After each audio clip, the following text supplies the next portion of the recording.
Welcome to Tone Bogans. As the title suggests, we're going to be looking at composition.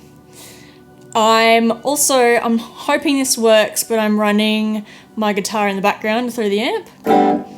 And I'm hoping that this microphone is going to pick it up properly. So, that out the way, let's first have a little discussion about soundtrack composition. And I mean, this can relate to other areas of composition as well. We don't just have to say this is only soundtrack or this is only ambient. These rules, or lack thereof, apply to all genres, and I guess because they apply to all genres, this probably should be renamed from Tone Bogans, Lo-Fi Ambient to something else, but we'll just focus on what we've got at the moment, I suppose. I don't really know where I'm going with that. Shut up, just keep fucking talking about the composition, mate. So,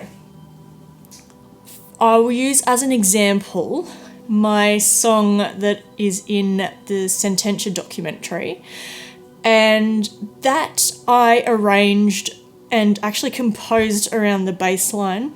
If you haven't seen the Crazy Cacti episode, the bass line transposed to guitar sounds a little bit like this, or a lot like this, but on bass. So it's...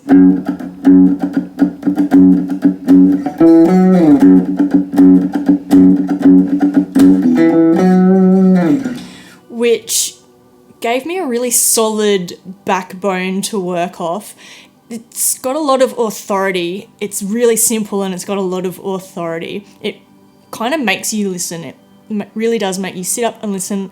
And I don't know if that's the right tempo, but it would be really close to it. And so I got a lot of mileage, I guess, for want of a better word, around my composition and arrangement, just because I used something really simple but driving for the main. And the bass is the main component of that soundtrack piece, which ironically I can't even play in full due to YouTube's copyright laws. So I can't even play my own song without getting a copyright strike, but I am just going to replay elements of it and fight that battle if I come to it, whatever. It's my song, mate. Check with APRA. So then I actually put in a lot of thought and a lot of effort into composing this particular song. So this is the complete opposite to when we get to ambient, which I don't do a lot of research on, but I really needed to import that Middle Eastern feel. So I did that by just using minor scales, which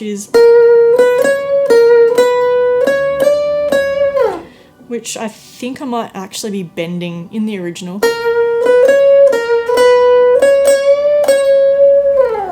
Which is neither here nor there because it is the exact same note progression.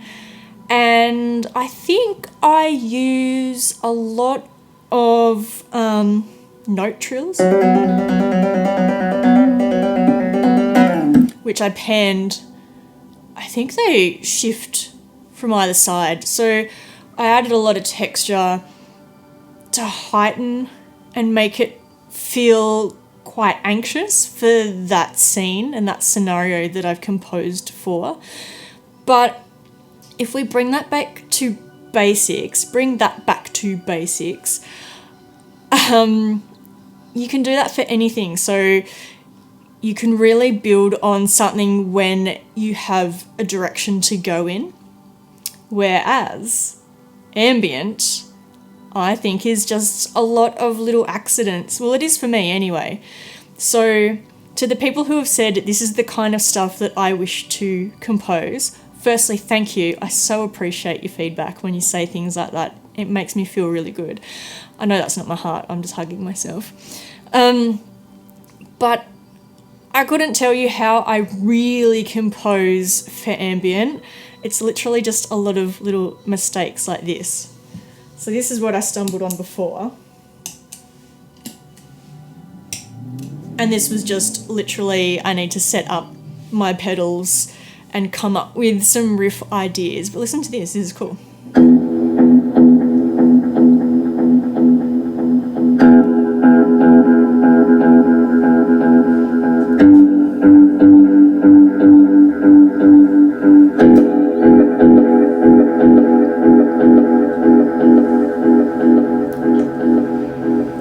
So I've accidentally done that by having one delay pedal at 96.6 BPM and the other one I think is 73.6, which I find out what the beats per minute is by using the beats per minute counter in Logic. It's just so that I can play to a click track when I do compose.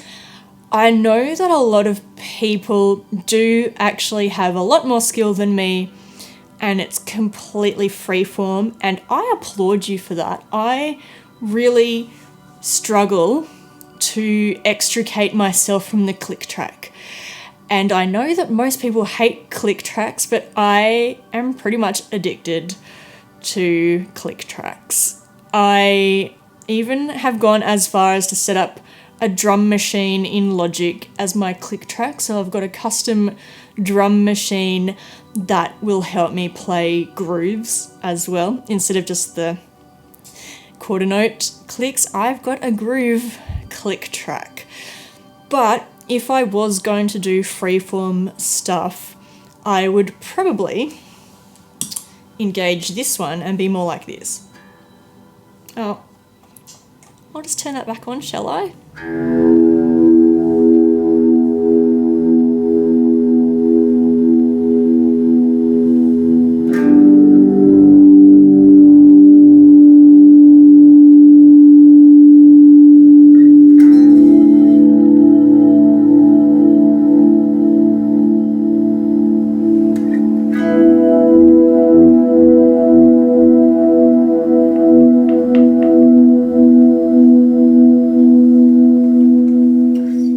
Which is also fantastic, and I actually mostly use a click track due to the fact that I do tend to, let's turn that one off, I do tend to be quite fond of the more rhythmic, I guess post-ambient, post-rock, shoegazy kind of genres like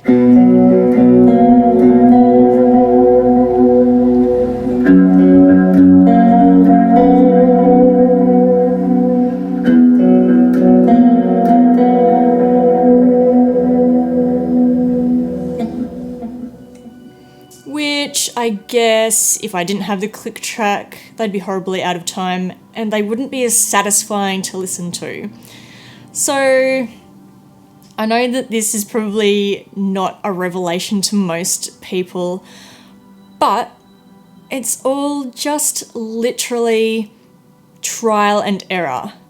And most of the time I get really lucky, and sometimes I have like an entire Logic project just full of these little riff ideas, you know, like 2 bars or 3 bars or 4 bars or 10 bars long to see if they work.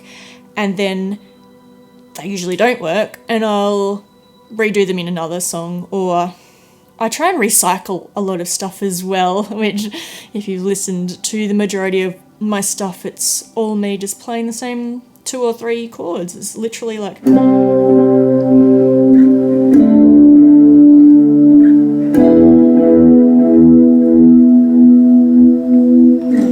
and also in reverse.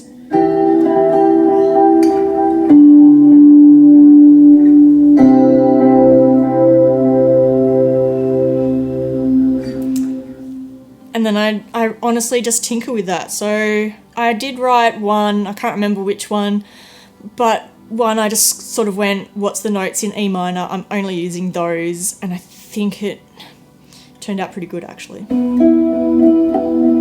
Whoops.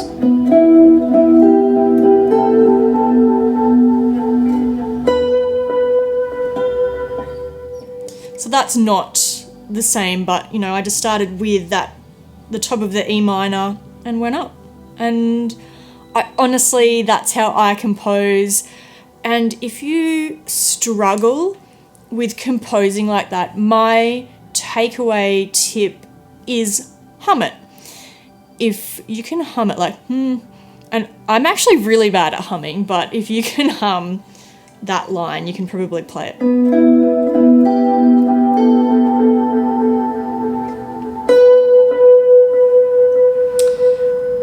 And you don't have to be great at humming because I was humming it in my head. But if you hum, because I don't know the cage system, I am not great at going, okay, that's relative to this and la la la. I don't know all that theoretical stuff. I would like to know that theoretical stuff, and I do research it if I want to actually expand on my very limited knowledge. But just hum it and see what happens. And I have a feeling that I've said this in another video. So